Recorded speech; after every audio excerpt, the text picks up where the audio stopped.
ಇದೇನಿದು ಮನೆಯಲ್ಲಿ ಯಾರು ಕಾಣಿಸ್ತಾನೆ ಇಲ್ಲಲ್ಲ. ಅಕ್ಕ ಅಕ್ಕ. ಬರ್ರಿ, ಇವಾಗ ಬಂದ್ರ ಆಫೀಸಿಂದ? ಹಾಂ ದೊಡಮ್ಮ, ಇವಾಗ ಬಂದ್ವಿ. ಏನು ಅಕ್ಕ ಯಾರು ಕಾಣಿಸ್ತಾನೆ ಇಲ್ಲಲ್ಲ, ಎಲ್ಲಿದ್ದಾರೆ? ನೈನಾ ಮತ್ತೆ ಸ್ಪಂದನ ಏನೋ ಶಾಪಿಂಗ್ ಇದೆ ಅಂತ ಹೊರಗಡೆ ಹೋದ್ರು. ಅಲ್ಲೇ ಊಟ ಮಾಡ್ಕೊಂಡು ನಾವು ಲೇಟಾಗಿ ಬರ್ತೀವಿ ಅಂತ ಹೇಳಿದ್ರು. ಇನ್ನು ಇವ್ರ ಡ್ಯಾಡಿ ಮತ್ತು ನಿಮ್ಮ ಅಕ್ಕ ಇಬ್ಬರು ಸೇರಿ ಅಲ್ಲಿ ಮಾತಾಡ್ಕೊಂತ ಕುಂತಿದ್ದಾರೆ. ಅವ್ರ ಜೊತೆ ಮಾತಾಡಿ ಮಾತಾಡಿ ಸಾಕಾಗಿ ನಾನೇ ಈ ಕಡೆ ಹೊರಗಡೆ ಬಂದೆ. ಇನ್ನೂ ತಂದೆ ಮಗಳದ ಮಾತುಕತೆ ಮುಗ್ದಿಲ್ಲ. ಯಾಕೆ ಮಮ್ಮಿ, ಏನಾಯ್ತು? ಅಕ್ಕ ಮತ್ತು ಡ್ಯಾಡಿ ಏನು ಮಾತಾಡ್ತಾ ಇದ್ದಾರೆ ಅಷ್ಟೊತ್ತಿಂದ? ಅಕ್ಕ ಮತ್ತು ಡ್ಯಾಡಿ ಆರಾಮಾಗಿದ್ದಾರೆ ತಾನೆ? ಏನಾದರೂ ಪ್ರಾಬ್ಲಮ್ಮಾ? ಇಲ್ಲಿ ನನಗೇನು ಕೇಳ್ತೀಯಪ್ಪ, ಹೋಗು ನಿಮ್ಮ ಅಕ್ಕನ್ನ ಮತ್ತು ನಿಮ್ಮ ಡ್ಯಾಡಿನ ಕೇಳಿ ಹೋಗ್ರಿ. ಅಲ್ಲೇ ನನಗಂತೂ ಅವರಿಬ್ಬರು ಮಾತಾಡೋದಕ್ಕೆ ಇಬ್ಬರಿಗೂ ಹೇಳಿ ಹೇಳಿ ಸಮಾಧಾನ ಮಾಡಿ ಮಾಡಿ ಸಾಕಾಗೋಯ್ತು. ನಿಮ್ಮ ಅಕ್ಕನ ಮಾತು ನಿಮ್ಮ ಅಕ್ಕನ ಮಾತಾಡ್ತಾಳೆ, ನಿಮ್ಮ ಡ್ಯಾಡಿ ಅವ್ರದ್ದು ಅವರೇ ಹೇಳ್ತಾರೆ. ಯಪ್ಪ, ಇಬ್ಬರು ಒಬ್ಬರು ಸರಿಯಾಗಲ್ರು. ನಂದು ನಡಿಬೇಕಂತ ಅಕ್ಕ, ನಂದು ನಡಿಬೇಕಂತ ನಿಮ್ಮ ಡ್ಯಾಡಿ. ನೀನೇ ಹೋಗಪ್ಪ, ಏನು ಹೋಗಿ ಮಾತಾಡ್ತೀಯ ನೋಡು. ನಡಿಯಣ್ಣ, ಹೋಗಿ ದೊಡ್ಡಪ್ಪನ ಕೇಳೋಣ ಏನಂತಂದು. ಅದೇ ಸರಿ ಅನ್ಸುತ್ತಾ, ನಡಿ. ಇವರಿಬ್ಬರು ಹೋದ್ಮೇಲೆ ಆ ಮಾತುಕತೆ ಅಲ್ಲಿಗೆ ಬಂದಾಗುತ್ತೋ ಅಥವಾ ಇನ್ನೂ ಕಂಟಿನ್ಯೂ ಆಗಿ ಇವತ್ತು ಬೆಳತಾನ ನಮ್ಮ ಮನೆಯಲ್ಲಿ ಮಾತುಕತೆನೇ ನಡೆಯುತ್ತೋ, ಆ ದೇವರಿಗೆ ಗೊತ್ತು. ಡ್ಯಾಡಿ, ಈ ವಿಷಯದಲ್ಲಾದರೂ ನೀವು ನನ್ನ ಮಾತು ಕೇಳಬೇಕು. ನಾನು ಮಾತ್ರ ಯಾವುದೇ ಕಾರಣಕ್ಕೂ ಈ ಬಿಸ್ನೆಸ್ ಮಾಡೋದನ್ನು ಮಾತ್ರ ಬಿಡೋದಿಲ್ಲ. ನಾನು ಮಾತ್ರ ಈ ಬಿಸ್ನೆಸ್ ಮಾಡೋಕ್ಕೆ ಅಂದ್ರೆ ಮಾಡೋಕ್ಕಿನ. ಅಲ್ಲಮ್ಮ ಖುಷಿ, ನಿನಗೆ ಈ ಮನೆಯಲ್ಲಿ ಏನು ಕಮ್ಮಿ ಆಗಿದೆ ಅಂತ ನೀನೇ ಬಿಸ್ನೆಸ್ ಮಾಡ್ತೀನಿ ಅಂತೀಯ. ಆಮೇಲೆ ನೀ ಬಿಸ್ನೆಸ್ ಕಡೆ ಲಕ್ಷ್ಯ ಕೊಡುವಂತ ಹೋದ್ರೆ ನಿನ್ನ ಮಗಳ ಕಡೆ ನೀ ಲಕ್ಷ್ಯ ಕೊಡೋದು ಯಾವಾಗ? ಹೌದಿಲ್ಲ, ನಿನ್ಗೆ ಏನಾದರೂ ಕಮ್ಮಿ ಆಗಿದ್ದೀನಾ ಅಥವಾ ಯಾರಾದರೂ ಏನಾದರೂ ಅಂದ್ರೆ ನನಗೆ ಹೇಳು, ನಾನು ಅವ್ರ ಜೊತೆ ಮಾತಾಡ್ತೀನಿ. ಅದನ್ನ ಬಿಟ್ಟು ನೀ ಬಿಸ್ನೆಸ್ ಓದಿದ ಅಂತ ಯಾಕ ಮಾತಲ್ಲಿ ಕೆಡ್ಸ್ಕೊತೀಯ? ಆರಾಮಾಗಿರು. ಡ್ಯಾಡಿ, ಚಿನ್ನಿ ಇನ್ನೂ ಸಣ್ಣ ಪಾಪು ಅಲ್ಲ. ಅವಳನ್ನ ನಾನು ನೋಡ್ಕೊಂಡಿರೋದಕ್ಕೆ ಅವಳು ಈಗ ಆಲ್ರೆಡಿ ದೊಡ್ಡವಳಾಗಿದ್ದಾಳೆ. ಅವಳು ಸ್ಕೂಲಿಗೆ ಹೋಗ್ತಾ ಇದ್ದಾಳೆ. ನೀವಿದ್ದೀರಾ, ಆಮೇಲೆ ಮಮ್ಮಿ ಇದ್ದಾರೆ, ಆಮೇಲೆ ಸಂಜೆ ಮತ್ತು ನಾನು ಬಿಸ್ನೆಸ್ ಎಲ್ಲ ಮುಗಿಸ್ಕೊಂಡು ನಾ ಬರ್ತೀನಿ. ಆಮೇಲೆ ಮನೆಯಲ್ಲಿ ಸಾಗರ್ ಇದ್ದಾನೆ, ನಿತಿನ್ ಇದ್ದಾನೆ, ಎಲ್ಲರೂ ಇದ್ದಾರೆ. ಎಲ್ಲರೂ ಅವಳ ಬಗ್ಗೆ ಕೇರ್ ಮಾಡ್ತಾನೆ ಇದ್ದೀರಲ್ಲ. ನನಗೊಂದು ಸ್ವಲ್ಪ ಹೆಚ್ಚು ಕಮ್ಮಿ ಆದ್ರೂ ಮನೆಯಲ್ಲಿ ನಡೆಯುತ್ತೆ. ನೀವೆಲ್ಲರೂ ಇದ್ದೀರಾ. ಇಷ್ಟು ದಿನ ಅಂತೂ ಏನು ಹೇಳಿದ್ರು ಬೇಡ ಬೇಡ ಅಂತ ಅಂತಿದ್ರಿ ನೀವು. ಆದರೆ ಇನ್ಮೇಲಾದರೂ ನನಗೆ ಆರಾಮಾಗಿ ಫ್ರೀ ಆಗಿರೋದಕ್ಕೆ ಬಿಡಿ ಡ್ಯಾಡಿ. ನಾನು ಬಿಸ್ನೆಸ್ ಮಾಡಬೇಕಂತ ನನಗೆ ತುಂಬ ಆಸೆ ಇದೆ. ಮುಂಚೆ ನಾನು ಹೇಳ್ತಾನೆ ಇದ್ದೀನಿ, ಆವಾಗೂ ನನ್ನ ಮಾತು ಕೇಳಿಲ್ಲ. ಬೇಡ, ಇದೆಲ್ಲ ನೀನು ಆರಾಮಾಗಿರು ಅಂತ ಹೇಳಿ ಮದುವೆ ಮಾಡಿದೆ. ಮದುವೆ ಆದಮೇಲೆ ಮಾಡ್ತೀನಂದರೆ ಮತ್ತೆ ಹಾಗೆ ಚಿನ್ನಿ ಹುಟ್ಟಿದ್ಲು. ಹೀಗೆಲ್ಲ ಆಗಿ ನಾನು ಮಾಡೋದಕ್ಕೆ ಹೋಗಲಿಲ್ಲ. ಇವಾಗ ನಾನು ಫ್ರೀ ಇದ್ದೀನಿ. ನನಗೆ ಏನಾದರೂ ಒಂದು ಮಾಡಬೇಕು ಅಂತ ಆಸೆ ಇದೆ ಡ್ಯಾಡಿ. ಪ್ಲೀಸ್ ಇದೊಂದು ಸಲನಾದರೂ ಒಪ್ಕೋರಿ. ಖುಷಿ, ಬಿಸ್ನೆಸ್ ಮಾಡೋದು ಅಷ್ಟು ಈಸಿ ಅಲ್ಲ. ಅದರಲ್ಲಿ ಸಿಕ್ಕಾಪಟ್ಟೆ ಟೆನ್ಷನ್ ಇರುತ್ತೆ, ಸಿಕ್ಕಾಪಟ್ಟೆ ಪ್ರಾಬ್ಲಮ್ಸ್ ಇರುತ್ತೆ. ನೀನು ಅದನ್ನೆಲ್ಲ ಹೇಗೆ ಮ್ಯಾನೇಜ್ ಮಾಡ್ತೀಯಾ? ಅದನ್ನೆಲ್ಲ ಬಿಟ್ಟು ನೀನು ಆರಾಮಾಗಿರು ಅಂತ ಹೇಳ್ತಾ ಇದ್ದೀನಿ ನಾನು. ಡ್ಯಾಡಿ, ಬಿಸ್ನೆಸ್ನಲ್ಲಿ ಇಳಿದ್ರೆ ತಾನೇ ನನಗೂ ಗೊತ್ತಾಗೋದು ಅದರಲ್ಲಿ ಎಷ್ಟು ಪ್ರಾಬ್ಲಮ್ಸ್ ಇದ್ದಾವೆ, ಏನೇನು ಟೆನ್ಷನ್ ಇರುತ್ತೆ, ಮತ್ತೆಲ್ಲನೂ ನಾನು ಫೇಸ್ ಮಾಡಲೇಬೇಕಲ್ಲ ಡ್ಯಾಡಿ. ಹಾಗೆ ಸುಮ್ಮನೆ ಕೂತ್ಕೊಂಡ್ರೆ ಹೆಂಗೆ? ನಾನು ಮಾತ್ರ ನನ್ನ ಕಾಲ ಮೇಲೆ ನಾನು ಎತ್ಕೋಬೇಕು ಅಂತ ಅಂದ್ಕೊಂಡಿದ್ದೀನಿ. ನಾನು ಈ ಬಿಸ್ನೆಸ್ ಮಾಡ್ತೀನಿ ಡ್ಯಾಡಿ. ಪ್ಲೀಸ್ ನನಗೆ ಈ ಬಿಸ್ನೆಸ್ ಮಾಡೋದಕ್ಕೆ ಪ್ಲೀಸ್ ಬಿಡ್ರಿ. ಅಷ್ಟೇ ಅಲ್ಲದೆ ನಾನು ಈ ಬಿಸ್ನೆಸ್ ಮಾಡೋದ್ರಿಂದ ಹಳ್ಳಿನಲ್ಲಿರೋ ಎಷ್ಟೋ ಕೆಲಸ ಇಲ್ಲದೆ ಇರೋ ಮಹಿಳೆಯರಿಗೆ ಎಷ್ಟು ಹೆಲ್ಪ್ ಆಗುತ್ತೆ ಗೊತ್ತಾ ಡ್ಯಾಡಿ? ಅವ್ರದ್ದು ಜೀವನ ಆರಾಮಾಗಿ ನಡೆಯುತ್ತೆ. ಹೌದು ತಾನೆ? Please daddy ಒಪ್ಕೊಳ್ಳಿ. ಸಾಗರ್, ಬಂದ್ಯಾ? ನೀನಾದರೂ ಹೇಳು ಡ್ಯಾಡಿಗೆ. ನನಗೆ ಈ ಬಿಸ್ನೆಸ್ ಮಾಡೋಕ್ಕಂತ ಎಷ್ಟು ಆಸೆ ಇಟ್ಕೊಂಡಿದ್ದೀನಿ ಅನ್ನೋದು ನಿನಗೂ ಗೊತ್ತು ತಾನೆ? ನೀನಾದರೂ ಹೇಳು ಡ್ಯಾಡಿಗೆ.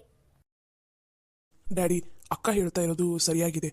ಅಕ್ಕನಿಗೆ ಏನಾದರೂ ಮಾಡಬೇಕು ಅನ್ನೋ ಆಸೆ ಇದೆ. ಪ್ಲೀಸ್ ಅವಳಿಗೆ ನಾವು ಸಪೋರ್ಟ್ ಆಗಿ ಇದ್ರೆ ಆಕೆಗೆ ಎಷ್ಟು ಖುಷಿ ಆಗುತ್ತೆ ಇರ್ತಾನೆ. ಅದನ್ನು ಬಿಟ್ಟು ನೀ ಏನೂ ಮಾಡಬೇಡ, ನೀ ಮನೆಯಲ್ಲೇ ಇರು ಅಂದರೆ ಹೆಂಗೆ ಹೇಳಿ ಡ್ಯಾಡಿ? ದೊಡ್ಡಪ್ಪ, ಅಕ್ಕನಷ್ಟೇ ಯಾಕೆ ಬಿಡೋಣ ಬಿಸ್ನೆಸ್ ಮಾಡೋದ್ರಲ್ಲಿ? ನಾವು ಸಪೋರ್ಟ್ ಮಾಡೋಣ, ಆಕೆ ಏನು ಹೇಳ್ತಾಳೆ ಕೇಳೋಣ. ಹಂಗೇನಾದರೂ ಮುಂದೆ ಫುಲ್ಲು ಪ್ರಾಬ್ಲಮ್ ಆಯ್ತಪ್ಪ, ಆಗೋದೇ ಇಲ್ಲ ಅಂತ ಅಂದಾಗ ಬೇಕಾದ್ರೆ ಅಕ್ಕ ಅವಾಗ ಬಿಡ್ತಾಳೆ. ಅಕ್ಕ ಆ ಥರ ಬಿಡೋದಕ್ಕೆ ಸಾಧ್ಯನೇ ಇಲ್ಲ. ಅಕ್ಕ ಏನಾದರೂ ಮಾಡ್ತೀನಂತ ಮುಂದೆ ಬಂದರೆ ಅದನ್ನು ಮಾಡೇ ಮಾಡ್ತಾಳೆ. ಪ್ಲೀಸ್ ದೊಡ್ಡಪ್ಪ ಒಪ್ಕೋರಿ. ರೀ, ಏನೋ ಮಾಡ್ತೀನಂತ ಅಂತಾಳೆ, ಒಪ್ಕೊಂಬಿಡ್ರಿಪ್ಪ. ಯಾಕೆ ಇಷ್ಟು ಹಠ ಮಾಡಕೊಂತೀರಿ? ನಾನು ಹೇಳೋದು ನಿಮ್ಗೆ ಯಾಕೆ ಅರ್ಥ ಆಗ್ತಾ ಇಲ್ಲ? ಅವಳು ಟೆನ್ಷನ್ ಮಾಡ್ಕೊಂಡು ಕೂತ್ಕೊಂಡ್ರೆ ಒಂದು ಸಣ್ಣ ವಿಷಯಕ್ಕೆ ಟೆನ್ಷನ್ ಮಾಡ್ಕೊಂಡು ಕೂತ್ಕೋತಾಳೆ ಅವಳು. ಇನ್ನು ಬಿಸ್ನೆಸ್ಸಲ್ಲಿ ಸಿಕ್ಕಾಪಟ್ಟೆ ದೊಡ್ಡ ದೊಡ್ಡ ಪ್ರಾಬ್ಲಮ್ಸ್ ಎಲ್ಲ ಟೆನ್ಷನ್ ಎಲ್ಲ ಇರುತ್ತೆ, ಅದನ್ನೆಲ್ಲ ಹ್ಯಾಂಡಲ್ ಮಾಡ್ತಾಳೆ ಅವಳು. ಆಮೇಲೆ ಟೆನ್ಷನ್ ಹೆವಿ ಆಗಿ ಅವಳು ಹೆಲ್ತ್ ಏನಾದರೂ ಅಪ್ಸೆಟ್ ಆದರೆ ಅವಾಗ ಏನು ಮಾಡೋದು ನೀವೇ ಹೇಳಿ?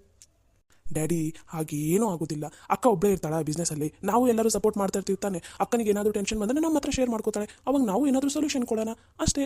ಅಕ್ಕ ಈ ಒಂದು ಕನಸು ಕಂಡಿದ್ದಾಳೆ, ಅದನ್ನು ಹೆಂಗಾದರೂ ಮಾಡಿ ಆಕೆ ಈಡೇರಿಸ್ಕೋತಾ ಇದ್ದಾಳೆ. ಅದಕ್ಕೆ ನಾವು ಸಪೋರ್ಟ್ ಮಾಡೋಣ ಡ್ಯಾಡಿ. ಈ ಥರ ಬೇಡ ಅಂತ ಅಂದ್ರೆ ಅಕ್ಕಗೆ ತುಂಬ ಬೇಜಾರಾಗುತ್ತೆ. ನಿಮ್ಮ ಕೈ ಮುಗಿತೀನಿ, ಒಪ್ಕೋರಿ ಡ್ಯಾಡಿ. ಅಕ್ಕನಿಗೆ ನಾನು ಸಪೋರ್ಟ್ ಮಾಡ್ತೀನಿ. ಏನಕ್ಕ, ನಾನು ಸಪೋರ್ಟ್ ಮಾಡಿದ್ರೆ ಓಕೆನಾ? ಹ್ಞೂ ಸಾಗರ್, ನಾನು ಅವಾಗಿಂದ ಅದನ್ನೇ ಹೇಳ್ತಾ ಇದ್ದೀನಿ ಡ್ಯಾಡಿಗೆ. ಆದರೆ ಡ್ಯಾಡಿ ನನ್ನ ಮಾತು ಕೇಳ್ತಾ ಇಲ್ಲ. ದೊಡ್ಡಪ್ಪ ಒಪ್ಕೊಳ್ಳಿ, ಅಕ್ಕನಿಗೆ ಇಷ್ಟಿಷ್ಟ ಬಿಸ್ನೆಸ್ ಮಾಡೋದು ಅಂತ ನಿಮಗೂ ಗೊತ್ತು ತಾನೆ. ಚಿಕ್ಕ ವಯಸ್ಸಿಂದನೂ ಅಕ್ಕಗೆ ನಾ ಬಿಸ್ನೆಸ್ ಮಾಡಬೇಕು ಅಂತಿದ್ಲು. ಇವಾಗೇನೋ ಟೈಮ್ ಬಂದಿದೆ, ಮಾಡ್ತೀನಿ ಅಂತ ಇದ್ದಾಳೆ. ಒಪ್ಕೊಳ್ಳಿ ದೊಡ್ಡಪ್ಪ ಪ್ಲೀಸ್. ಸರಿ ನಮ್ಮ ಇವರೆಲ್ಲರೂ ಹೇಳ್ತಾ ಇದ್ದಾರೆ, ನೀನು ಹೇಳ್ತಾ ಇದೀಯ ಅಂತ ಒಪ್ಕೋತಾ ಇದ್ದೀನಿ. ಆದರೆ ಒಂದು ಕಂಡೀಷನ್. ಹೇಳಿ ಡ್ಯಾಡಿ, ಅದೇನು ಕಂಡೀಷನ್ ಅಂತ? ನೀ ಈ ಬಿಸ್ನೆಸ್ ಮಾಡ್ತಾ ಇದ್ದೀನಿ ನಾನು ಅಂತ ಊಟ ಬಿಡೋ ಹಾಗಿಲ್ಲ, ಸಿಕ್ಕಾಪಟ್ಟೆ ಟೆನ್ಷನ್ ಮಾಡ್ಕೊಂಡು ಕೂತ್ಕೊಳ್ಳೋ ಆಗಿಲ್ಲ. ನೀನು ಹೆಲ್ತ್ ಕಡೆನೂ ಲಕ್ಷ್ಯ ಕೊಡಬೇಕು, ಚಿನ್ನಿ ಕಡೆನೂ ಲಕ್ಷ್ಯ ಕೊಡಬೇಕು, ಸರಿನಾ? Okay daddy, I love you daddy. Love you too ಮಗಳೇ. ನೀನು ಹುಷಾರಾಗಿರು, ನೀ ಖುಷಿಯಾಗಿರು, ಅಷ್ಟೇ ಸಾಕು ನನಗೆ, ಮತ್ತೇನು ಬೇಡ. Thank you so much daddy. Sagar, Nitin, ಅಮ್ಮ ಎಲ್ರಿಗೂ ಥ್ಯಾಂಕ್ ಯು ಸೋ ಮಚ್. ನಾನು ಏನು ಕನಸು ಕಂಡಿದ್ದೆ ಅದನ್ನ ಈಡೇರಿಸೋದಕ್ಕೆ ನೀವೆಲ್ಲರೂ ನನಗೆ ಸಪೋರ್ಟ್ ಮಾಡ್ತಾ ಇದ್ದೀರಲ್ಲ, ತುಂಬ ಥ್ಯಾಂಕ್ಸ್ ಎಲ್ರಿಗೂ. ಅಯ್ಯೋ ಇರ್ಲಿ ಬಿಡಕ್ಕ, ನಿನ್ನ ಖುಷಿನೇ ನಮ್ಮ ಖುಷಿ. ನೀ ಖುಷಿಯಾಗಿದ್ರೆ ಅಷ್ಟೇ ಸಾಕು ನಮಗೆ. ಹ್ಞೂ ಅಕ್ಕ, ನೀ ಖುಷಿಯಾಗಿರಬೇಕು, ಅಷ್ಟೇ ಸಾಕು ನಮಗೆ. ಹೇಳಮ್ಮ, ಇವಾಗ ಏನು ಬಿಸ್ನೆಸ್ ಮಾಡಬೇಕು ಅಂತ ಅಂದ್ಕೊಂಡಿದೀಯಾ? ಡ್ಯಾಡಿ, ನಾನು ಹೇಗೋ ಫ್ಯಾಷನ್ ಡಿಸೈನರ್ ಕೋರ್ಸ್ ಮುಗಿಸಿದ್ದೀನಲ್ಲ, ಸೊ ಅದ್ರ ಮೇಲೇ ಬಿಸ್ನೆಸ್ ಮಾಡಬೇಕು ಅಂತ ಅಂದ್ಕೊಂಡಿದ್ದೀನಿ. ಅಂದರೆ ನಾನು ಡಿಸೈನ್ ಎಲ್ಲ ಹಾಕ್ತೀನಿ. ಹಳ್ಳಿನಲ್ಲಿ ಇರ್ತಾರಲ್ಲ ಅವರಿಗೆ ಆ್ಯಕ್ಚುಲಿ ಹೊಲದ ಮೇಲೇ ಡಿಪೆಂಡ್ ಆಗಿರ್ತಾರೆ, ಮತ್ತು ಬೇರೆ ಕೆಲಸ ಇರೋದಿಲ್ಲಲ್ಲ. ಆಮೇಲೆ ಹೋಮ್ ಮೇಕರ್ಸ್ ಎಲ್ಲ ಇರ್ತಾರಲ್ಲ ಸಿಟಿನಲ್ಲಿ, ಅಂಥವ್ರಿಗೆಲ್ಲ ಕೆಲಸನೂ ಸಿಕ್ಕದಂಗೆ ಆಗುತ್ತೆ. ಆಮೇಲೆ ನಾನು ಏನೇನು ಡಿಸೈನ್ ಹಾಕ್ಕೊಡ್ತೀನಿ ಅವ್ರು ಅದನ್ನೆಲ್ಲ ಹೊಲಿತಾರೆ, ಮತ್ತು ಬೇರೆ ಬೇರೆ ಥರದ್ದು ಮಾಡಬೇಕು ಅಂತ ಅಂದ್ಕೊಂಡಿದ್ದೀನಿ. Okay, good idea. ಬಟ್ ಇವಾಗ ನೀನು ಹಳ್ಳಿನಲ್ಲಿ ಮಾಡಬೇಕು, ಅವರಿಗೂ ಏನು ಸಪೋರ್ಟ್ ಮಾಡಬೇಕು ಅಂತ ಇದೆಯಾ? ಬಟ್ ನಿಂಗೆ ಯಾವ ಹಳ್ಳಿನವರು ಪರಿಚಯ ಇಲ್ಲಲ್ಲ. ಒಮ್ಮಿಗೆ ನೀನು ಯಾವುದೋ ಹಳ್ಳಿಗೆ ಹೋಗಿ ನಾನು ಈ ಥರ ಬಿಸ್ನೆಸ್ ಮಾಡ್ತಾ ಇದ್ದೀನಿ, ನೀವು ನನಗೆ ಸಪೋರ್ಟ್ ಮಾಡಿ, ನಿಮಗೂ ನಾನು ಹೆಲ್ಪ್ ಮಾಡ್ತೀನಿ ಅಂತಂದರೆ ಯಾರೂ ಮಾಡೋದಿಲ್ಲಲ್ಲ, ಯಾರೂ ನಂಬೋದೇ ಇಲ್ಲ ಈಗಿನ ಕಾಲದಲ್ಲಿ. ಅಯ್ಯೋ ಡ್ಯಾಡಿ, ಅದಕ್ಕೂ ಒಂದು ವ್ಯವಸ್ಥೆ ಮಾಡಿದ್ದೀನಿ. ನಮ್ಮ ಆಫೀಸ್ನಲ್ಲಿ ನೇತ್ರ ಅಂತ ಒಂದು ಹುಡುಗಿ ಆಫೀಸಿಗೆ ಕೆಲಸಕ್ಕೆ ಬರ್ತಾಳಲ್ಲ, ಅವ್ರ ಊರಿನಲ್ಲಿ, ಆಮೇಲೆ ಅವ್ರ ಮನೆಯಲ್ಲಿ 3-4 ಜನ ಅಲ್ಲ 5-6 ಜನ ಹೆಣ್ಮಕ್ಳಿದ್ದಾರೆ. ಅವರೆಲ್ಲರೂ ಖಾಲಿನೇ ಇದ್ದಾರೆ ಮನೆಯಲ್ಲಿ. ಅವ್ರಿಗೂ ಏನಾದರೂ ಒಂದು ಕೆಲಸ ಮಾಡಬೇಕು ಅಂತ ಇಷ್ಟ. ಅದಲ್ಲದೆ ಅವ್ರ ಊರಿನಲ್ಲೂ ಎಷ್ಟೋ ಜನ ಕೆಲಸ ಇಲ್ಲದೆ ಹಾಗೆ ಖಾಲಿನೇ ಇದ್ದಾರಂತೆ. ಸೊ ಅವರಿಗೆ ಎಲ್ಲ ನಾನು ಕೇಳಿದೆ, ನಾನು ಈ ಥರ ಬಿಸ್ನೆಸ್ ಮಾಡಬೇಕು ಅಂತ ಅಂದ್ಕೊಂಡಿದ್ದೀನಿ, ನೀವು ಈ ಥರ ಮನೆಯಲ್ಲೇ ಕೂತ್ಕೊಂಡು ಕೆಲಸ ಮಾಡ್ತೀರಾ ಅಂತ ಕೇಳಿದೆ. ಅವರೆಲ್ಲರೂ ಫುಲ್ ಖುಷಿಯಾಗಿ ಒಪ್ಕೊಂಡಿದ್ದಾರೆ ಡ್ಯಾಡಿ. ಅಬ್ಬಾ, ಹಾಗಾದರೆ ಆಲ್ರೆಡಿ ಅರ್ಧ ತಯಾರಿ ನಡೆದ್ಬಿಟ್ಟಿದೆ. ಹ್ಞೂ ಡ್ಯಾಡಿ. ಸರಿ, ಇವಾಗ ನಾನು ಏನು ಮಾಡಲಿ? ನನ್ನಿಂದ ಏನು ಹೆಲ್ಪ್ ಆಗಬೇಕು ನಿನಗೆ? ಇವಾಗ ಸದ್ಯಕ್ಕೆ ಏನೂ ಇಲ್ಲ ಡ್ಯಾಡಿ. ನೀವು ನಾನು ಬಿಸ್ನೆಸ್ ಮಾಡೋದಕ್ಕೆ ಒಪ್ಕೊಂಡ್ರಲ್ಲ, ಅಷ್ಟೇ ಸಾಕು. ನಾನು ಇವಾಗ ಅದನ್ನೆಲ್ಲ ಪ್ಲ್ಯಾನ್ ಮಾಡ್ತೀನಿ, ಹೆಂಗೆ ಮಾಡೋದು ಏನು ಅಂತ. ಪ್ಲ್ಯಾನ್ ಎಲ್ಲ ಮಾಡಿದ ಮೇಲೆ ಅದರಲ್ಲಿ ನಿಮ್ಮಿಂದ ನನಗೇನು ಹೆಲ್ಪ್ ಆಗಬೇಕು ಅಂತ ನೋಡಿ ಹೇಳ್ತೀನಿ, ಅವಾಗ ಹೆಲ್ಪ್ ಮಾಡಂತ್ರಿ ಅಂತ. ಸರಿನಮ್ಮ, ನಿನಗೆ ಯಾವುದೇ ಹೆಲ್ಪ್ ಬೇಕಂದ್ರೂ ನನ್ನ ಹತ್ರ ಆರಾಮಾಗಿ ಕೇಳು, ನಾನು ಹೆಲ್ಪ್ ಮಾಡ್ತೀನಿ. ಸರಿನಾ? ಆದರೆ ಹುಷಾರಾಗಿ ಕೆಲಸ ಮಾಡು, ಓಕೆನಾ? ಸರಿ ಡ್ಯಾಡಿ. ಬೇರೆ ಹೆಣ್ಮಕ್ಳಿಗೆ ಹೆಲ್ಪ್ ಆಗಲಿ ಅಂತ ನೀನು ಈ ಬಿಸ್ನೆಸ್ ಮಾಡ್ತಾ ಇದೀಯಾ. ಈ ಬಿಸ್ನೆಸ್ನಲ್ಲಿ ಒಮ್ಮಿಗೆ ಜಾಸ್ತಿ ಪ್ರಾಫಿಟ್ನ ಎಕ್ಸ್ಪೆಕ್ಟ್ ಮಾಡೋದಕ್ಕೆ ಹೋಗಬೇಡ, ಸರಿನಾ? ಇಲ್ಲ ಡ್ಯಾಡಿ, ಇದರಲ್ಲಿ ನನಗೆ ಪ್ರಾಫಿಟ್ ಒಂದೇ ಇಂಪಾರ್ಟೆಂಟ್ ಅಲ್ಲ. ಎಷ್ಟೋ ಜನರಿಗೆ ನಾನು ಈ ಬಿಸ್ನೆಸ್ ಮಾಡೋದ್ರಿಂದ ಎಷ್ಟು ಹೆಲ್ಪ್ ಆಗುತ್ತಲ್ಲ, ಅದೇ ನನಗೆ ದೊಡ್ಡ ಖುಷಿ. ಸರಿನಮ್ಮ, ಒಟ್ಟಿನಲ್ಲಿ ನೀನು ಖುಷಿನಾ, ನಮ್ಮೆಲ್ಲರೂ ಖುಷಿ. ಸರಿ, ಇವಾಗಲಾದರೂ ನಿಮ್ಮೆಲ್ಲರೂ ಮಾತುಕತೆ ಮುಗೀತಾ? ಊಟಕ್ಕೆ ಇವಾಗಲಾದರೂ ಬರ್ತೀರಾ? ಎಸ್ ಮೇಡಮ್, ನಾವೆಲ್ಲರೂ ಊಟಕ್ಕೆ ಬರ್ತಾ ಇದೀವಿ ನೋಡಿ. ಇದಕ್ಕೇನು ಕಮ್ಮಿ ಇಲ್ಲ, ಬರ್ರಿ. ಬರ್ರಪ್ಪ, ಬೇಗ ಫ್ರೆಶ್ ಅಪ್ ಆಗಿ ಬರ್ರಿ, ಊಟಕ್ಕೆ ಟೈಮ್ ಆಯ್ತು ಆಲ್ರೆಡಿ. ಸರಿ ಡ್ಯಾಡಿ, ನೀವು ಹೋಗಿದ್ರಿ, ನಾನು ಬರ್ತೀನಿ 5 ನಿಮಿಷದಲ್ಲಿ. ಅಕ್ಕ, ಇವಾಗಲಾದರೂ ಖುಷಿ ಆಯ್ತಾ? ಹ್ಞೂ ಸಾಗರ್, ನನಗಂತೂ ಫುಲ್ ಖುಷಿ ಆಯಿತು. ಅಕ್ಕ, ಮತ್ತೆ ಪಾರ್ಟಿ ಯಾವಾಗ? ಅಯ್ಯೋ, ಎಲ್ರಿಗೂ ಒಂದ್ಸಲ ದೊಡ್ಡ ಪಾರ್ಟಿ ಕೊಟ್ಟೆ ನಾ ಬಿಸ್ನೆಸ್ ಸ್ಟಾರ್ಟ್ ಮಾಡ್ತೀನಿ, ಓಕೆನಾ? ಓಕೆ ಅಕ್ಕ, ಹಾಗೆ ಮಾಡು. ಸಾಗರ್, ಅಂದಂಗೆ ನೇತ್ರ ಕಾಲ್ ಮಾಡು, ನಾನು ಈ ವಿಷಯನ ಅವಳಿಗೆ ಹೇಳಬೇಕು. ಅವಳಂತೂ ಫುಲ್ಲು ಖುಷಿ ಆಗ್ತಾಳೆ. ಪಾಪ ಬೆಳಗ್ಗೆಯಿಂದ ಎಷ್ಟು ಕಾಲ್ ಮಾಡಿದಾಳು ಅವಳು, ನಾ ಕಾಲೇ ರಿಸೀವ್ ಮಾಡಿಲ್ಲ. ಡ್ಯಾಡಿಗೆ ಯಪ್ಪ ಒಪ್ಸೋದ್ರಲ್ಲಿ ಸಾಕಾಗೋಯ್ತು ನನಗಂತೂ. ಸರಿ ಅಕ್ಕ, ನೇತ್ರ ಜೊತೆ ಆಮೇಲೆ ಆರಾಮಾಗಿ ಮಾತಾಡೋಣಂತ. ಮಮ್ಮಿ ಕರಿತಾ ಇದ್ದಾರೆ, ಮೊದಲು ಊಟಕ್ಕೆ ಹೋಗೋಣ ಬಾ. ಇವಾಗ ಏನಾದರೂ ನಾವು ಊಟಕ್ಕೆ ಹೋಗಲಿಲ್ಲ ಅಂದರೆ ಅಷ್ಟೇ, ಅಮ್ಮ ಇಲ್ಲಿಗೆ ಬಂದುಬಿಡ್ತಾಳೆ ಸೀದಾ. ಅಯ್ಯೋ ಹೌದೌದು, ಮಮ್ಮಿ ಬೆಳಗ್ಗೆಯಿಂದ ಗುರ್ರ ಅಂತ ಇದ್ದಾರೆ. ಅದರಲ್ಲೂ ಈವ್ನಿಂಗಿಂದ ನಾನು ಡ್ಯಾಡಿ ಮಾತಾಡ್ತಾ ಇದ್ದೀವಿ. ಅವರಿಗಂತೂ ತಲೆ ಕೆಟ್ಟು ಹೋಯ್ತು. ಸರಿ, ಮೊದಲು ಹೋಗೋಣ ನಡೀರಿ. ಅಪ್ಪ, ಅಕ್ಕ ಖುಷಿಯಾಗಿದ್ದಾಳಲ್ಲ, ಅಷ್ಟೇ ಸಾಕು. ಛೇ, ಈ ಟೆನ್ಷನಲ್ಲಿ ನಾನಿವತ್ತು ನೇತ್ರ ಮೇಲೆ ಕೈ ಮಾಡಿಬಿಟ್ಟೆ. ಅವಳು ಇನ್ನೂ ಎಷ್ಟು ಗುರ್ರ ಅಂತ ಇದ್ದಾಳೇನು. ಮೊದಲು ಕಾಲ್ ಮಾಡಿ ಸಮಾಧಾನ ಮಾಡಬೇಕು.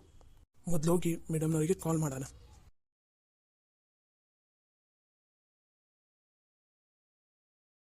ಅಕ್ಕ, ಫೋನ್ ರಿಂಗ್ ಆಗ್ತಿದೆಯಲ್ಲ, ಮಾತಾಡಿ. ಯಾಕೆ ಫೋನ್ ಹಂಗೆ ಇಟ್ಟಿದೆಯಲ್ಲ? ಅದು ಸಾಗರ್ ಮಾವ ಕಾಲ್ ಮಾಡ್ತಿರೋದು, ಮಾತಾಡಿ. ನನಗೂ ಫೋನ್ ಬರ್ತಾ ಇರೋದು ಕಿವಿ ಕೇಳಿಸ್ತಿದೆ, ಕಣ್ಣಿಗೂ ಕಾಡಿಸ್ತಿದೆ. ಅಷ್ಟೇನಾದರೂ ನಿನಗೆ ಪ್ರೀತಿ ಇದ್ದರೆ ನಿಮ್ಮ ಮಾವನ ಮೇಲೆ ನೀನೇ ಕಾಲ್ ರಿಸೀವ್ ಮಾಡಿ ಮಾತಾಡು. ನನಗೆ ಮಾತಾಡು ಅಂತ ಹೇಳೋದಕ್ಕೆ ಹೋಗಬೇಡ. ಇಲ್ಲೊಂದು ಸಮಸ್ಯೆ ಖಂಡಿತ ಇದೆ. ಯಾವುದೋ ಗ್ರಹಕ್ಕೆ ಇವತ್ತು ಗ್ರಹಣ ಹಿಡಿದಿರೋ ಹಾಗೆ ಕಾಣಿಸ್ತಾ ಇದೆ. ಇದನ್ನು ಬಹಳ ಹುಷಾರಾಗಿ ಮ್ಯಾನೇಜ್ ಮಾಡೋದು ನಾನು. ಇಲ್ಲ ಅಂದರೆ ಎಲ್ಲ ಸಮಸ್ಯೆಗಳು ಬಂದು ನನ್ನ ಮೇಲೇ ಬೀಳೋ ಚಾನ್ಸ್ ಸಿಕ್ಕಾಪಟ್ಟೆ ಕಾಣಿಸ್ತಾ ಇದೆ ನನಗೆ. ಅಲ್ಲ ಅಕ್ಕ, ಏನೋ ಫೋನ್ ಬರ್ತಾ ಇದೆಯಲ್ಲ, ಅದಕ್ಕೆ ರಿಸೀವ್ ಮಾಡು ಅಂದಪ್ಪ. ಯಾಕೆ, ಏನಾಯ್ತು? ಅದೆಲ್ಲ ಬಿಡು, ನೀನು ಎಲ್ಲಿ ಹೋಗಿದ್ದೆ? 1 ವೀಕಿಂದ ಕಾಣಿಸ್ತಾನೆ ಇಲ್ಲಾಗಿದ್ದೆಲ್ಲ ಮನೆಗೆ, ಎಲ್ಲೋಗಿದ್ದೆ? ಅಯ್ಯೋ ಅಕ್ಕ, ನಾನು ನನ್ನ ಫ್ರೆಂಡ್ಸ್ ಎಲ್ಲ ಟ್ರಿಪ್ಪಿಗೆ ಹೋಗಿದ್ವಪ್ಪ. 1 ವೀಕ್ ಮನೆಯಲ್ಲಿನೇ ಇದ್ದು ಬೋರ್ ಆಗಿತ್ತು, ಅದಕ್ಕೋಸ್ಕರ ಟ್ರಿಪ್ ಹೋಗಿ ಬಂದ್ವಿ. ನೀನು ಮುಖಕ್ಕೆ ನೋಡ್ಕೋ ಕನ್ನಡಿಯಲ್ಲಿ. ಟ್ರಿಪ್ ಎಲ್ಲಿ ಹೋಗಿದ್ದೆ ಟ್ರಿಪ್ಪಿಗೆ? ಇಲ್ಲೇ ಪಕ್ಕದ ಊರಿಗೆ ಹೋಗಿದ್ವಪ್ಪ, ಸಿಕ್ಕಾಪಟ್ಟೆ ದೂರ ಏನಿಲ್ಲ. ಹೇಳೋಗಕ್ಕೆ ಬರಲ್ಲ, ಎಷ್ಟಂತ ಹುಡುಕ್ಬೇಕು ನಾನು? ಅಯ್ಯೋ ಅಕ್ಕ, ನಾವೆಲ್ಲ ಫ್ರೆಂಡ್ಸ್ ಎಲ್ಲ ಒಂದು ಮೀಟಿಂಗ್ ಸೇರಿದ್ವಿ, ಡಿಸ್ಕಷನ್ ಮಾಡಿದ್ವಿ, ಅಲ್ಲಿಗೆ ರಿಸಲ್ಟ್ ಬಂತು, ಹಾಗೆ ಹೋಗೇ ಬಿಟ್ಟಿವಿ ಅಷ್ಟೇ. ನಿನಗೆ ಗೊತ್ತು ತಾನೆ ನಾನು ಅವಾಗ ಟ್ರಿಪ್ಗೆ ಹೋಗ್ತಾ ಇರೋದು, ಮತ್ತೆ ಟೆನ್ಷನ್ ಯಾಕೆ ಮಾಡ್ಕೋತೀಯ? ನಾವೆಲ್ಲ ನಿಮ್ಮ ಥರ ಮನುಷ್ಯರ ಥರ ಟೆನ್ಷನ್ ಎಲ್ಲ ಮಾಡ್ಕೊಳೋದಿಲ್ಲಪ್ಪ. ಆರಾಮ್ ಬಿಂದಾಸಾಗಿರ್ತೀವಿ ಅಷ್ಟೇ. ನೀವೇ ಹೇಳ್ರಿ, ನಾನು ಟ್ರಿಪ್ಪಿಗೆ ಹೋಗೋದು ತಪ್ಪಾ? ನೀವಷ್ಟೇ ಹೋಗ್ಬೇಕಾ ಟ್ರಿಪ್ಪಿಗೆ? ಯಾಕೆ ನಮಗೂ ಆಸೆ ಕನಸುಗಳು ಇರೋದಿಲ್ವಾ? ಅದಕ್ಕೆ ನಾನು ಟ್ರಿಪ್ಗೆ ಹೋಗಿದ್ದೆ ತಪ್ಪಾ? ನೀವೇ ಹೇಳಿ. ನಿಮ್ಗಷ್ಟೇ ಅಲ್ಲ ಫ್ರೆಂಡ್ಸ್, ನಮಗೂ ಇದಾವಪ್ಪ ಫ್ರೆಂಡ್ಸ್. ನಾವು ನಮ್ಮ ದೊಡ್ಡ ಫ್ರೆಂಡ್ಸ್ ಸರ್ಕಲ್ ಎಲ್ಲ ಸೇರಿ ಮಸ್ತ್ ಟ್ರಿಪ್ಪಿಗೆ ಹೋಗಿ ಬಂದೀವಿ ನೋಡ್ರಿ.